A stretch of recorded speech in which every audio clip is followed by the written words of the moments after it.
Welcome to Amateur Investing. Don't roast me too hard. Last week I was $15 under my break even, and I said, this is the week, this is where I'm gonna break even. Did not happen. Last week was a bloodbath. The whole stock market was crazy. So, let me tell you what I have. Real quick, we're at 29 subscribers. Can we get a 30th subscriber, please? In public, I am at $1,312.03. In Webull, it says $150.26, but I added another 100 onto that. That's because I want to accelerate my my wheel strategy, because doing a wheel with $100 is not very fast. So if I double that, it will go a little bit quicker. My Ethereum is at 58.69.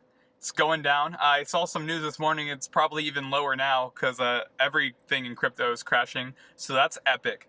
My Bitcoin that I'm just holding on to is 29.86, and my KuCoin is at 53.42.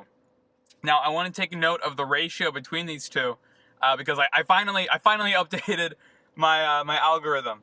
So hopefully my Bitcoin with the algorithm on KuCoin will be more profitable, or at least lose money slower than the buy and hold. So that's what I'm going to be looking for these next couple weeks, is to see if that's actually profitable like the backtesting shows it should be. So yeah, thanks for watching. If you liked the video, like it. If you hated the video, dislike it. Leave a comment and subscribe. Okay, bye!